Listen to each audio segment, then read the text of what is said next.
Hi friends, నిన్న జరిగిన India versus Pakistan మ్యాచ్లో ఇండియా అయితే గెలిచింది. ఇక ఈ స్లో స్కోరింగ్ మ్యాచ్ అయితే చాలా ఉత్కంఠగా సాగిందని చెప్పుకోవచ్చు. ఇక మన ఇండియా విషయానికి వచ్చినట్లయితే రోహిత్ శర్మ 12 బంతుల్లో 13 కొట్టాడు. అలాగే కోహ్లీ 3 బంతుల్లో 4, పంత్ 31 బంతుల్లో 42, అక్షర్ పటేల్ 18 బంతుల్లో 20, సూర్యకుమార్ 8 బంతుల్లో 7, శివన్ దుబే 9 బంతుల్లో 3, హార్దిక్ పాండ్యా 12 బంతుల్లో 7, ఇక జడేజా డక్అవుట్, ఇక రవీంద్ర జడేజా డక్అవుట్, హర్షదీప్ సింగ్ 13 బంతుల్లో 9, బూమ్రా డక్అవుట్ అండ్ సిరాజ్ 7 బంతుల్లో 7. ఇక మన top order, middle order, lower order అందరు విఫలమయ్యాడు. ఒక పంతు మినహా. పంతు మాత్రమే 31 బంతుల్లో 42 స్కోర్ కొట్టి మన స్కోర్ బోర్డ్ అయితే కాపాడాలనే చెప్పుకోవచ్చు. ఇక ఈ స్కోర్ ను చేస్ చేయడంలో బాబర్ ఆజం సేన అయితే విఫలమైంది. ఇక వాళ్ళు ఈ 119 టార్గెట్ ను చూసి ముందుగానే ఊహించారు. ఇక విజయం ఎలాగైనా పాకిస్తాన్ దే అనుకున్నారు. కానీ మన బౌలర్లు అయితే చాలా అద్భుతంగా బౌలింగ్ చేశారు. ఇక పాకిస్తాన్ స్కోర్ బోర్డ్ విషయానికి వచ్చినట్లయితే మహమ్మద్ రిజ్వాన్ 44 బంతుల్లో 31 కొట్టాడు.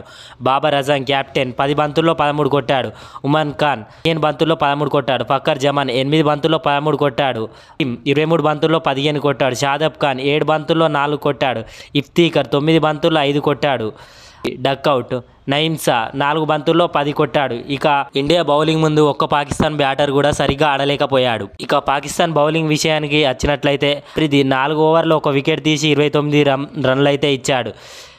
వేసి 21 రన్స్ ఇచ్చి 3 వికెట్లు అయితే తీశాడు. అమీర్ 4 ఓవర్లు వేసి 23 రన్లు ఇచ్చి 2 వికెట్లు తీశాడు. ఇఫ్తిఖర్ ఇచ్చి 7 రన్లు ఇచ్చాడు. వసీం 17 రన్లు ఇచ్చాడు.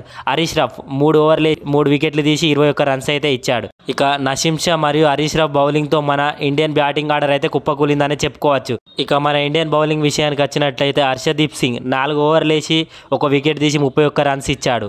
మహమ్మద్ సిరాజ్ 4 ఓవర్లు వేసి 19 రన్స్ ఇచ్చాడు, 0 వికెట్స్. జస్ప్రీత్ బూమ్రా 4 ఓవర్లు వేసి 14 రన్లు ఇచ్చి 3 వికెట్లు తీసుకున్నాడు. హార్దిక్ పాండ్యా 4 ఓవర్లు వేసి 24 రన్లు ఇచ్చి 2 వికెట్లు తీసుకున్నాడు. రవీంద్ర జడేజా 2 ఓవర్లు వేసి 10 రన్లు ఇచ్చాడు. అక్షర్ పటేల్ 2 ఓవర్లు వేసి 11 రన్లు ఇచ్చి 1 వికెట్ తీసుకున్నాడు. ఇక మన బౌలింగ్ విషయానికి వచ్చినట్లయితే Jasprit Bumrah game changing point అని చెప్పుకోవచ్చు. నిన్న బూమ్రా ఎంతలా బౌలింగ్ చేశాడంటే అతని ఎకనామీ చూస్తుంటేనే తెలుస్తుంది. 3.50 అంతలా బౌలింగ్ చేశాడు. ఇక పాకిస్తాన్ బ్యాటర్లను అయితే కుప్పకూల్చాడని చెప్పుకోవచ్చు. బూమ్రాతో పాటు మహమ్మద్ సిరాజ్, హార్దిక్ పాండ్యా కూడా చాలా బాగా బౌలింగ్ చేశారని చెప్పుకోవచ్చు. దీంతో వారు ఆ 119 టార్గెట్ను కూడా చేజ్ చేయలేకపోయారు. ఇక ఈ మ్యాచ్లో మరొక విషయం మనం మాట్లాడుకోవాలంటే రోహిత్ శర్మ కెప్టెన్సీ చాలా బాగుందని చెప్పుకోవచ్చు.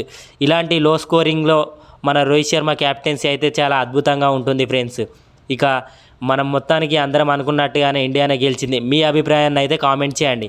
మరిన్ని క్రికెట్ ఇంట్రెస్టింగ్ రివ్యూస్ కోసం మా ఛానల్ని సబ్స్క్రైబ్ చేసుకోండి.